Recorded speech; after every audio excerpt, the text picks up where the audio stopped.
You've seen these items in every creator's desk, but now they come in colours. I'm building the ultimate creator setup with Elgato's brand new Colour Drop edition. They've taken some of their most popular products, the Wave Mic, Stream Deck, low profile arm and more, and given them a fresh set of finishes. I grabbed the light blue bundle, and in this video I'll unbox it, bring it into my setup and show what a full team desk looks like when everything matches up. Okay, so Elgato sent me out their full lineup from their new Colour Drop series. That's the Wave DX, the Wave 3, the Wave XLR, the low profile mic arm and the Stream Deck. Functionally they're identical to the originals, just refreshed in this new light blue so you can theme your setup properly from top to bottom. Okay, I think it's time we unbox some parts. Let's start with the base, the low profile mic arm, again in this Glacier Ice colorway. Now I needed to make a bit of space in this for my setup, so I recently removed my second monitor. I was running a 4K and a 1080p side by side, and honestly it never felt really right. Different resolutions with mismatched scaling, and that center bezel was just distracting. Anyway, back to the arm. It comes securely packaged with all the necessary parts and manuals. Setup's really simple. Clamp it to your desk, drop the main arm into the base and you're ready to go. I really appreciate the twist screws, and especially this one at the back for adjusting the arm height, because in some more budget low profile arms you'll tend to find Allen key screws, which just becomes really impractical. The arm also has these really handy cable routing paths, which is definitely a must have if you want to achieve a clean look. The Elgato arm uses a magnet implementation, but I did have some issues where the magnets were coming out of their housings and magnetizing to each other. That was annoying, but at least using these trays is kind of a one and done thing. Okay, that leads me nicely onto what you tend to find on the end of a mic arm.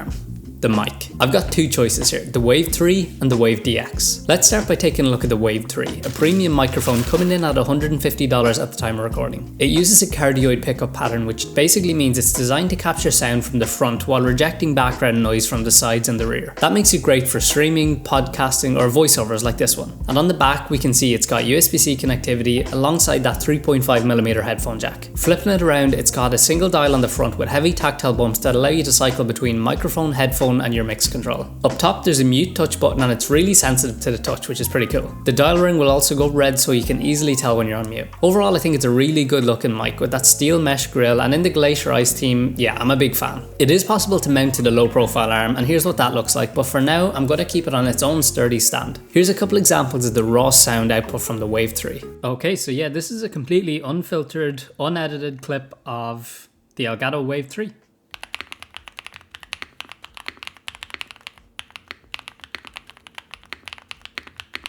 Okay, that brings me on to the second mic option, the Wave DX, and this is a clean dynamic XLR microphone that comes in at just $100. It's got that same mesh grille style, but unlike the Wave 3, it doesn't have its own stand, so it makes sense to mount the Wave DX on the low profile arm. Being an XLR mic, there's no controls on the mic itself, and it can't be plugged directly into my PC, so that brings me nicely to the next piece. Next we've got the Wave XLR. As you might have guessed, this is an XLR audio interface with one big dial on the front, as well as the same 3 inputs you can toggle between and control. Taking a quick step back, you'll need to plug in the other end of the XLR cable from the Wave DX into the back, as well as USB-C cable for power. I really appreciate the consistency in muting here, where you can just tap on the top of the unit to mute. And same, the LEDs surrounding the dial will go red for that quick indication. Finally, in the bottom right corner you'll see that the Wave XLR supports 48V phantom power, which is essential for powering certain types of condenser mics. In this case the Wave DX is a dynamic mic, so it doesn't need it, but it's great to know you've got the option if you want to upgrade later down the line. So right now the way I'm planning on using both of these mics is using the DX for my type-in sound tests and the Wave 3 for all my voiceovers. With that said, here's the same sample raw sound tests using the Wave DX paired with the Wave XLR. Okay, yeah, so this is a completely unfiltered, unedited clip speaking on the Elgato Wave DX.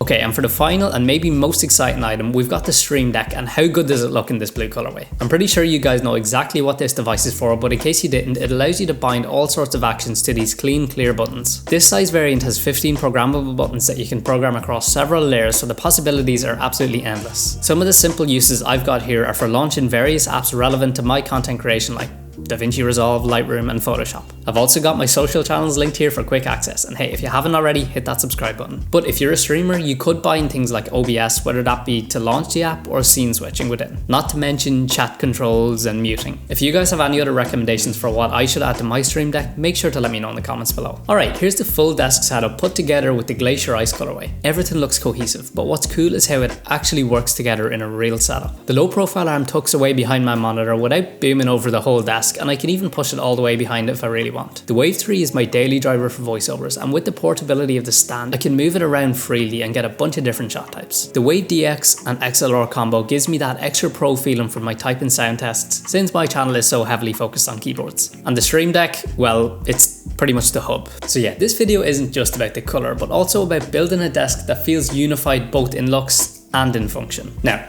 not everyone needs the full bundle. If you're a streamer or creator who wants maximum utility, the Stream Deck is a no-brainer. But if you're a podcaster or you're just audio first, the Wave DX and XLR combo probably make the most sense for you. You don't need both mics like I've got here. And at a complete broad level, if you're just upgrading your desk aesthetics, the mic arm in your theme color might be the easiest entry point. For me personally, the win here is that you don't have to choose between aesthetics and function anymore. My setup looks like it belongs together now. That's my take on Elgato's new color drop. Which one of these items would make the biggest difference in your setup? The Stream Deck, the mics, or the arm? If you enjoyed the video or found it helpful, consider dropping a like. And if you'd like to see more content like this, consider subscribing. And as always, a big thanks to Elgato for making this one possible.